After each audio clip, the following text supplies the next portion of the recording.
Assalamu alaikum to all of you. Today is my topic related to current affair and this is China Taiwan tension. Recently you all know कि अभी China और US के दरमियान tensions चल रही हैं और उसकी बेसिक रीज़न जो है वो ताइवान है। ताइवान का क्या इशू था इसका बेसिक मैं आपको बताऊंगी। अभी करंट सिचुएशन के हवाले से उसको बताऊंगी। इसके जो 7 डेकेड्स हैं यानी 7 डेकेड्स के अंदर ये टेंशन्स किस तरह अप एंड डाउन रही हैं और अभी लेटेस्ट उसकी सिचुएशन क्या है। इससे रिलेटेड मैं आपको एक ब्रीफ ओवरव्यू दूंगी। तो आई होप सो कि आप लोगों के लिए इसको अंडरस्टैंड करने में हेल्पफुल होगी जो इन्फॉर्मेशन मैं आपको प्रोवाइड करूँगी। फ़र्स्ट ऑफ़ ऑल इसका इंट्रोडक्शन है। इंट्रोडक्शन में अगर हम देखें तो क्योंकि हम करंट अफेयर के हवाले से हम इसको डिस्कस कर रहे हैं तो इसमें सबसे पहले हमने देखना है कि करंट सिचुएशन क्या है, वहाँ से हमने स्टार्ट लेना है। ठीक है, तो टेंशन्स कैसे राइज़ होती हैं चाइना और यूएस के दरमियान, उसकी बेसिक वजह कौन होता है, ये मैं आपको बताऊँगी इंट्रोडक्शन के अंदर। ठीक है, सबसे पहले हम इसका इंट्रोडक्शन देखेंगे। ठीक है, इंट्रोडक्शन पहला पॉइंट हमारा इंट्रोडक्शन है। सेकंड पॉइंट है हमारा 1949 में सेपरेशन किस तरह से होती है, यानी ताइवान और चाइना एक दूसरे से किस तरह सेपरेट होते हैं। फिर हम देखेंगे तीसरा पॉइंट है हमारे पास 1971 के अंदर बीजिंग जो है वो किस तरह अपना स्टेटस यूएन के अंदर गेट करता है और उसके ऊपर यूएस का क्या रिस्पॉन्स होता है। ठीक है, इसके बाद हम देखेंगे नेक्स्ट पॉइंट नंबर 4 है हमारा। इसमें 1987 से लेकर 2004 तक किस तरह रिलेशंस रहे हैं और किस तरह ये रिलेशंस इम्प्रूव हुए हैं चाइना और ताइवान के दरमियान। इसके बाद हमारा नेक्स्ट पॉइंट होगा 5, जिसमें हम देखेंगे 2005 से लेकर 2015 तक जो थ्रेट्स और टॉक्स जो हैं वो किस तरह से चलती रही, यानी थ्रेट्स भी मिलते रहे हैं एक दूसरे के साथ। ये एक रिलेशंस जो है वो एंग्री किस्म के रिलेशंस भी रहे हैं। कभी एक दूसरे के ये ख़िलाफ़ हो जाते थे, जैसे ही वो चेंज होती थी गवर्नमेंट तो ये एक दूसरे के किस तरह अगेंस्ट होते थे और फिर ये टॉक्स की तरफ किस तरह बढ़ते थे, ये पॉइंट हम डिस्कस करेंगे। ठीक है, इसके अलावा है पॉइंट नंबर हमारे पास 6 है। इसमें 2016 में हम देखेंगे कि जो हनीमून यानी ये सारी सिचुएशन जो चल रही थी, जो इम्प्रूव यानी टॉक्स हो रही थी, इम्प्रूवमेंट आई थी, वो किस तरह से ओवर होती है और रीज़न क्या बनती है। ठीक है, इसके अलावा हम देखेंगे पॉइंट नंबर 7 कि 2021 के अंदर यूएस और चाइना के दरमियान टेंशन किस लिए इंक्रीज़ हुई और इसकी बेसिक कॉज क्या थी और इसके कॉन्सिक्वेंसेस क्या हुए। इसके बाद हम देखेंगे पॉइंट नंबर 8। पॉइंट नंबर 8 में हम डिस्कस करेंगे 2022 में फॉर कहते हैं कि जो पब्लिक का एंगर होता है या उसका जो एक रिएक्टिव किस्म का रिएक्शन होता है उसको कहते हैं फॉर ओवर पेलोसी टूर। अच्छा, पेलोसी जो हैं ये नैन्सी पेलोसी हैं, ये जो स्टेट स्पीकर हैं, ये जो हाउस ऑफ रिप्रेजेंटेटिव है उसके स्पीकर हैं, ग्रेट ऑफिशियल्स हैं ये यूएसए की। इनका जब टूर होता है ताइवान के अंदर तो उसके ऊपर पब्लिक का किस तरह से एक फ्यूरियस किस्म का रिएक्शन आता है और अभी जो सिचुएशन ये चल रही है ये सारी हम इसमें डिस्कस करेंगे। इसके अलावा मैप में मैं आप लोगों को बताऊंगी कि चाइना की कहाँ पे लोकेशन है, ताइवान की कहाँ पे है, साउथ कोरिया और नॉर्थ कोरिया। इसके बाद कंक्लूड हम इसको करेंगे। ओके, तो व्यूवर्स मैं डायरेक्टली एस्पायरेंट्स भी मैं आपको कह सकती हूँ because you all are aspirants of CSS I think, तो एस्पायरेंट्स इज़ बेटर वर्ड। तो मैं आपको थोड़ा इंट्रोडक्शन में ये ब्रीफली बताना चाहती हूँ क्योंकि ये करंट अफेयर के हवाले से आप इसको टैकल करेंगे तो हिस्ट्री मैं आपको नहीं बताऊँगी, बाकी सब लोगों को आइडिया होगा जो कि सीएसएस की प्रिपरेशन कर रहे हैं, जिन्होंने यूएस हिस्ट्री ऑप्ट किया है या जिन्होंने आईआर ऑप्ट किया है, तो उनको आइडिया होगा बेहतर तरीके से कि इसके बैकग्राउंड बहुत पीछे अगर जाएँ तो हिस्ट्री क्या है। लेकिन आपने क्योंकि उसको करंट इशू के हवाले से आपने टैकल करना है तो इसमें मैं आपको बताऊंगी कि टेंशन्स किस तरह स्पाइक होती हैं चाइना और यूनाइटेड स्टेट्स के दरमियान, अभी उसकी वजह क्या बनती है। जैसे ही यूएस हाउस स्पीकर विज़िट करती हैं नैन्सी पेलोसी, अब ये एमसीक्यूज़ भी आ सकता है कि हाउस ऑफ रिप्रेजेंटेटिव जो हैं उनकी स्पीकर का नाम क्या है, नैन्सी पेलोसी। उन्होंने कब विज़िट किया ताइवान को, ताइवान का जो कैपिटल है वो क्या है, ताइपी है। ठीक है, और इसके अलावा जैसे ही इन्होंने विज़िट किया तो उसके बाद चाइना ने इस पे बहुत बड़ा रिएक्शन दिया क्योंकि इससे पहले जब इन्होंने ये अनाउंस किया था कि ये विज़िट करेंगी तो उस पे चाइना ने इनको कहा था कि यूएस को कि आप आग के साथ मत खेलें, वरना ये आपके साथ अच्छा नहीं होगा, क्योंकि आप डायरेक्टली हमारी सॉवरेनिटी और इंटेग्रिटी को जो स्टेट सॉवरेनिटी है उसको आप थ्रेट कर रहे हैं, उसको आप वायलेट कर रहे हैं इंटरनेशनल लॉ के अकॉर्डिंग, तो आप ये मत करें। लेकिन इसके बावजूद उन्होंने जो है इस बात को या इस स्टेटमेंट को बिल्कुल भी अहमियत नहीं दी और सिर्फ एक छुपी ढकी स्टेटमेंट दे दी कि वो साउथ एशिया का विज़िट कर रही हैं नैन्सी पेलोसी, और नहीं मेंशन किया कि वो ताइवान भी विज़िट करेंगी, जिसकी वजह से अब ये बहुत बड़ी एक टसल क्रिएट हो गई कि उन्होंने इन्फॉर्म भी नहीं किया और आकर एक मतलब एक किस्म के यूँ समझें कि एक धावा बोल दिया, जिसकी वजह से चाइना बहुत गुस्से में है। अब 1949 के अंदर हम देखते हैं कि ये किस तरह से सेपरेशन होती है ताइवान की चाइना के साथ। माओ ज़ेडोंग जो होते हैं वो कम्युनिस्ट होते हैं, वो पावर गेन कर लेते हैं बीजिंग के अंदर अक्टूबर 1949 में, ठीक है। और यहाँ पे वो डिफ़ीट किसको करते हैं, चियांग कई शेक्स कोमिंटांग, ये KMT भी इनको कहते हैं। ये जो थे ये नेशनलिस्ट थे और सिविल वॉर के अंदर इनको शिकस्त दी थी ज़ेडोंग ने, और यहाँ पे अपनी कम्युनिस्ट हुकूमत बना ली थी। और यहाँ से जो KMT हैं उन्होंने फ्लेट किया एक आइलैंड की तरफ, यानी ये आइलैंड भी पार्ट ऑफ चाइना था। नक्शे के हवाले से अगर हम देखें तो ये यहाँ की तरफ फ्लीट करते हैं और यहाँ पे एक अपनी एक अलग गवर्नमेंट बना लेते हैं और उसका कैपिटल बना लेते हैं ताइपी, यानी ताइवान के अंदर एक आइलैंड है उसके अंदर ये अपनी गवर्नमेंट बनाते हैं, यानी डेमोक्रेटिक गवर्नमेंट बनाते हैं अगेंस्ट चाइना। चाइना में कम्युनिस्ट है तो यहाँ पे ये democratic government form of government बना लेते हैं और यहाँ पे जो कैपिटल है उसका नाम ये रख देते हैं ताइवान, ठीक है। और हर किस्म का कांटेक्ट जो है वो चाइना के साथ ये कट ऑफ कर देते हैं, ठीक है, KMT जिनको कहते हैं। तो उसके बाद क्या होता है जी, 1950 के अंदर जो ताइवान है वो अलाय बन जाता है यूनाइटेड स्टेट का। अच्छा, यूनाइटेड स्टेट का अलाय क्यों बनता है? उसकी वजह ये होती है कि यूनाइटेड स्टेट हर कंट्री के अंदर, हर उस कंट्री के अंदर एक मोटो लेकर जाता है कि मैं यहाँ पे जो है वो मेरा मकसद तो यहाँ पे डेमोक्रेसी प्रिवेल करना है और डेमोक्रेसी को वापस लाना है और लोगों को ह्यूमन राइट्स हमने यहाँ पे प्रोवाइड करने हैं, और बहुत सारी इस किस्म की स्टेटमेंट्स जो है वो यूज़ करके तो वहाँ की जो गवर्नमेंट होती है उसको वो चेंज करते हैं अपनी मर्ज़ी के मुताबिक। लेकिन ऐसा कुछ भी नहीं होता, रियलिटी यही होती है कि कोई किसी के लिए कुछ भी नहीं करता, सिर्फ अपना उसका सेल्फ इंटरेस्ट होता है। जहाँ पे वो चाहता है वहाँ पे वो इस किस्म की सिचुएशन क्रिएट कर देता है कि वहाँ पे बाद में वो इसको एज ए मोटो यूज़ करते हुए और अपना वो बना के कि यहाँ पे जो है डेमोक्रेसी नहीं है, हमने डेमोक्रेसी लानी है, यहाँ पे ह्यूमन राइट्स नहीं है, ह्यूमन राइट्स हमने प्रोवाइड करने हैं लोगों को, जैसे उन्होंने अफ़गानिस्तान में किया। ओके, तो ये सिचुएशन जो है वो यूनाइटेड स्टेट उसको दिखाता है ताइवान को, एक जो क्या कहते हैं सब्ज़ बाग दिखाता है, उसकी बेस पे वो उसके साथ अपनी टाइज जो है वो मजबूत कर लेता है ताइवान, ठीक है। और ये इसके बाद क्या होता है जी,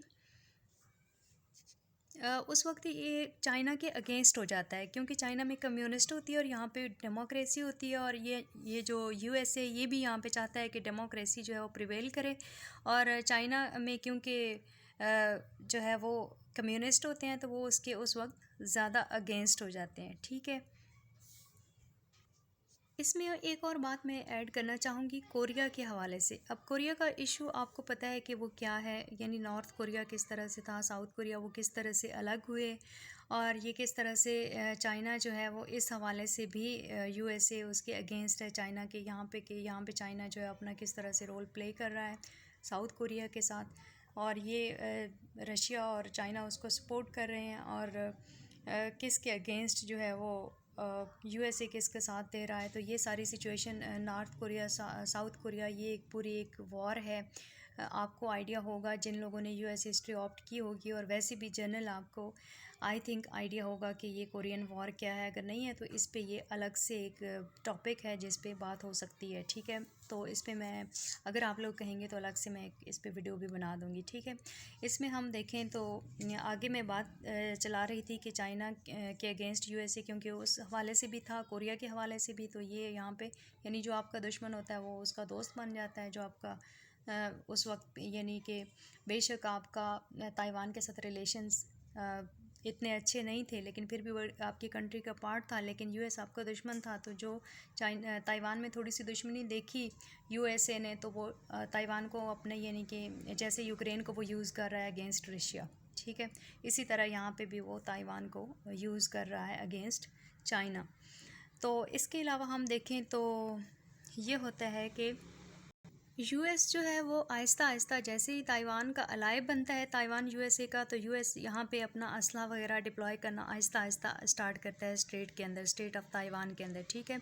और इसको यकीन दिलाता है कि ये इसको प्रोटेक्शन दिलवाएगा हर किस्म के जो भी पॉसिबल अटैक्स इसका अलाय कोई भी करता है, चाइना करता है या किसी भी किस्म का इस पर अटैक होता है, तो वो उसको पॉसिबल प्रोटेक्शन दिलाएगा उसका, क्योंकि ये अलाय है तो उस हवाले से ये इसको प्रोटेक्ट करेगा, ठीक है। इसके अलावा 1971 में हम देखते हैं कि Beijing get UN US notes, ये यहाँ पे किस तरह से जो है वो बीजिंग रिप्लेस कर लेता है ताइपी को यूएन के अंदर, ठीक है।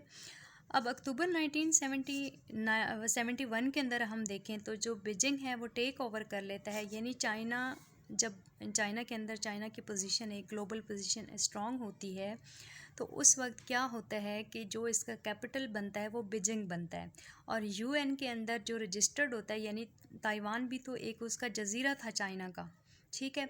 अब जब यूएन के अंदर जो पोजीशन थी, क्योंकि डेमोक्रेसी के हवाले से डेमोक्रेटिक, आपको पता है यूएन भी सपोर्ट करता है डेमोक्रेटिक स्टेट्स को, तो यूएन ने जो है वो रजिस्टर्ड किया था उसको अपने अंदर यानी as a country, as a state Taiwan को ताइपी के नाम से, यानी कैपिटल ताइपी था, ताइपी के नाम से। अब ये होता है कि चाइना जैसे ही बेशक यहाँ पे कम्युनिस्ट रूल होता है, लेकिन चाइना बहुत ज़्यादा स्ट्रगल करता है यहाँ पे, जैसे ही इसकी ग्लोबल एक इम्पॉर्टेंस इंक्रीज़ होती है और इसका जितना ट्रेड के हवाले से बाकी चीज़ों के हवाले से ये अपनी पोजीशन स्ट्रॉन्ग करता है ग्लोबल मैप के ऊपर, तो उस वक्त ये रिप्लेस कर देता है ताइपी को बीजिंग के साथ, यानी बीजिंग जो है चाइना ये यूएन के अंदर एज ए कंट्री अपने आप को रजिस्टर करवा लेता है एज ए स्टेट, तो वहाँ पे ताइपी को मुकम्मल तौर पे रिप्लेस कर लेता है, यानी उसकी जगह पे अब जो भी यहाँ इस खित्ते के हवाले से रिप्रेजेंटेशन होगी यूएन के अंदर, तो वो कौन करेगा, चाइना करेगा, ठीक है।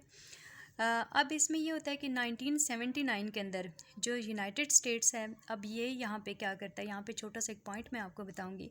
ये लोग जो बातें करते हैं कि हम डेमोक्रेसी को सपोर्ट करते हैं, हम जो है वो जो इस किस्म की स्टेट्स होती हैं जहाँ पे ह्यूमन राइट्स वायलेशन हो हम उनको प्रोटेक्शन देते हैं, तो ऐसा कुछ भी नहीं है। यहाँ पे देखें, जैसे ही चाइना ने ग्लोबल पोजीशन अपनी स्ट्रॉन्ग की, तो वह उसी टाइम पे यूएस जो है वो अपनी टाइज कट कर लेता है रिलेशन इसके साथ ताइवान के साथ, और साथ ही जो है वो फॉर्मल टाइज ताइवान के साथ कट करके इस्टेब्लिश कर लेता है डिप्लोमेटिक रिलेशन किसके साथ, बीजिंग के साथ, ठीक है। और ये तो सोसाइटी का भी रूल है कि माशरे में जो ज़्यादा स्ट्रॉन्ग होता है, जो ज़्यादा अमीर होता है, बेशक वो उसकी नेचर बुरी भी हो या जैसी भी हो, तो वो लोग जो है ना उसको सलाम करते हैं, गरीब जितना मर्ज़ी अच्छा हो उसको कोई जो है वो नहीं पूछता और उसकी अहमियत उतनी नहीं होती, तो यही बात यहाँ पे भी है।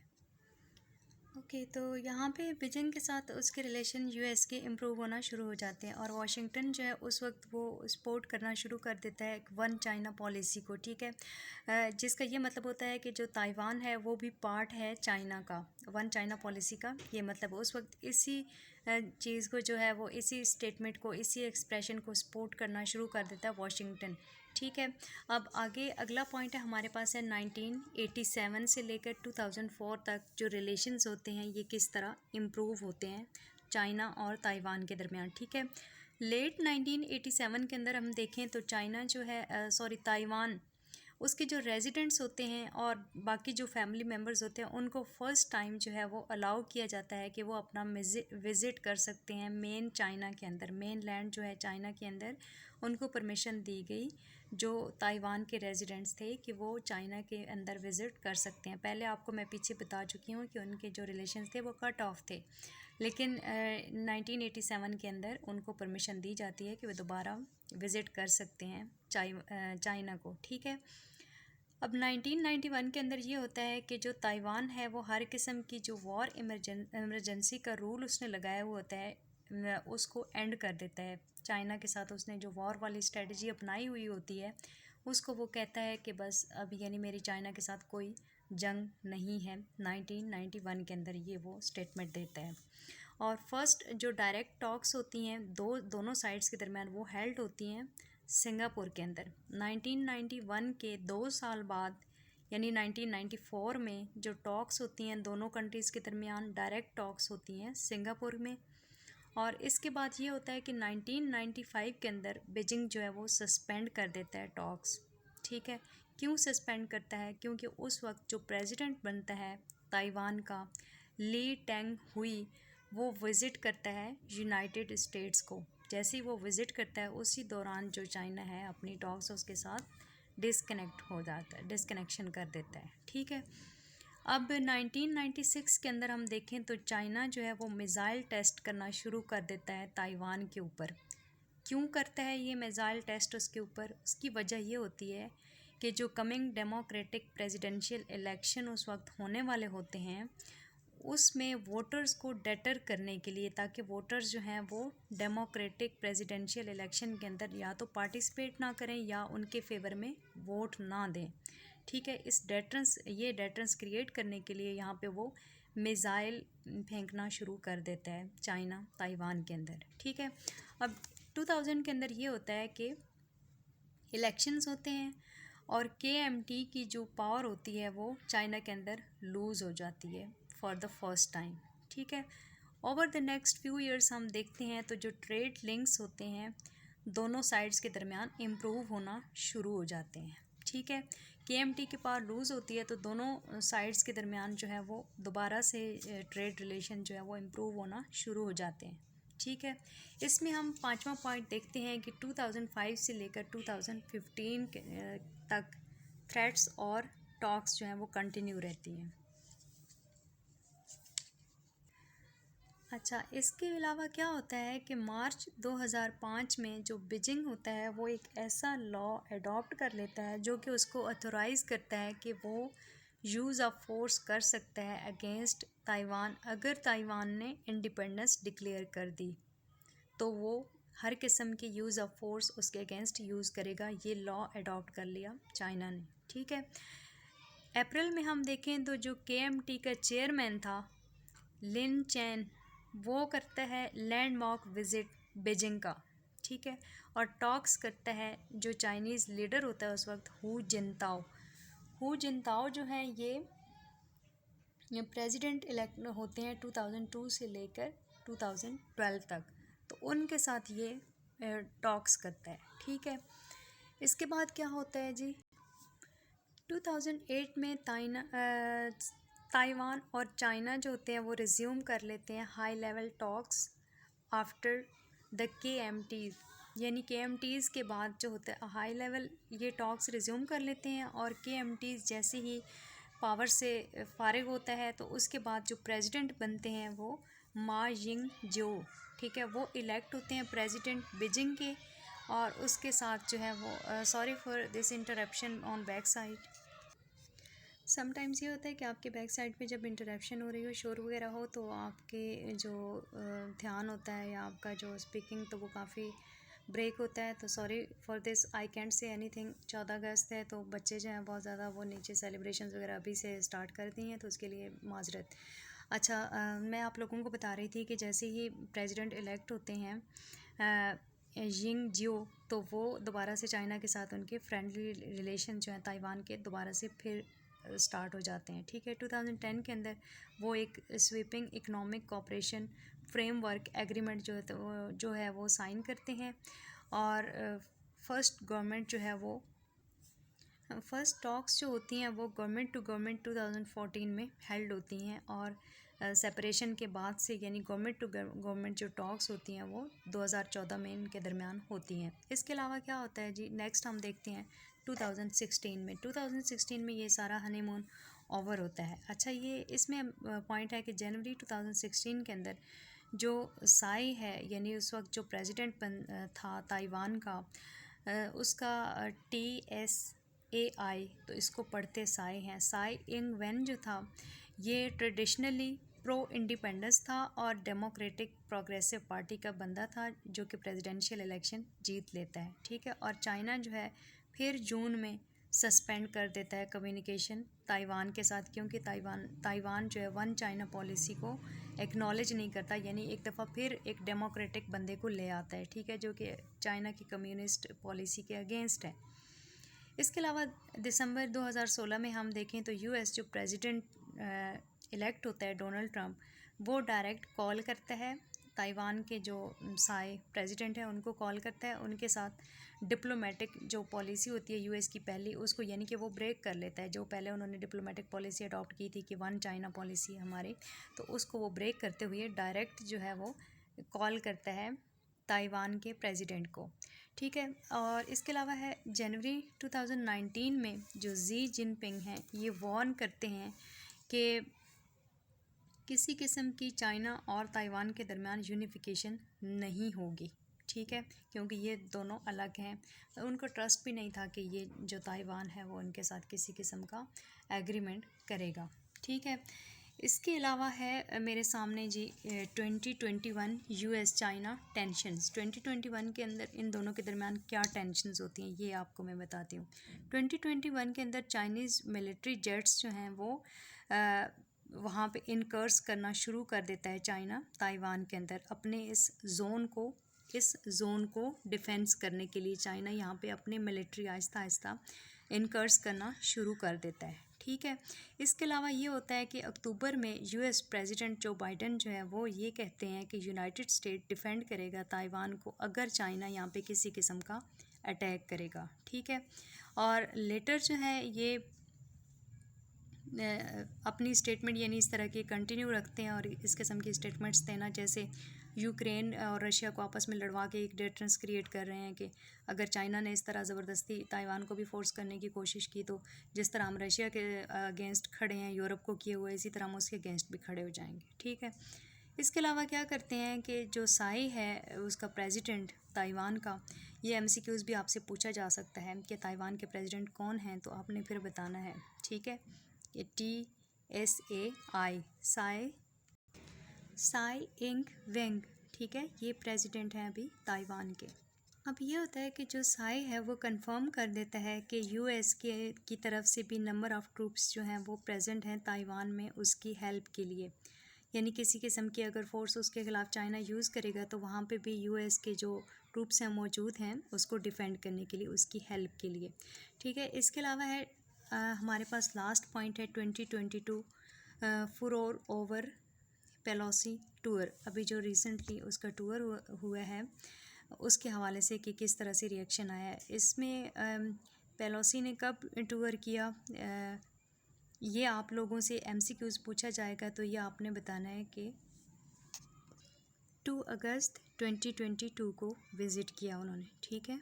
अच्छा, मई 23 के अंदर जो बाइडेन जो है वो अर्ज करते हैं वेस्ट को कि वो फर्मली स्टैंड रहें अगेंस्ट रशिया यूक्रेन के इशू के ऊपर, और इसी तरीके से वो चाइना को डेटर करना चाहते थे कि वो किसी किस्म की यहाँ पे वो टेक ओवर ना करे ताइवान को किसी भी किस्म की फ़ोर्स यूज़ करके।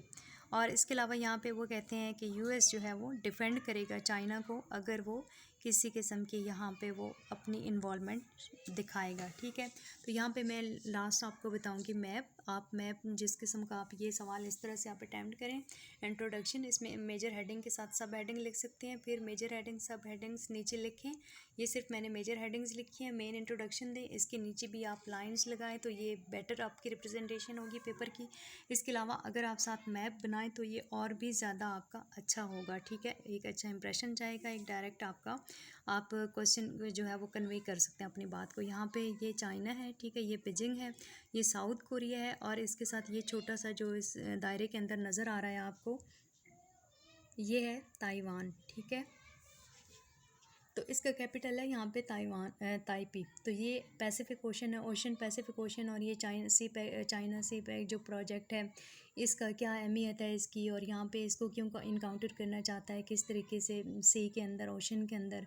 इसके लिए यहाँ पे साउथ कोरिया से ऊपर जाएँ तो यहाँ पे जापान है, और ये फिर ये सारा किस तरह से अभी जो क्वाड इन्होंने बनाया था और अकूस बनाया था, नीचे यहाँ पे इधर ऑस्ट्रेलिया है, तो ये किस तरह से यहाँ पे चाइना को इनकाउंटर करने के लिए ये सारी स्ट्रेटजी यूएसए जो है वो यूज़ कर रहा है।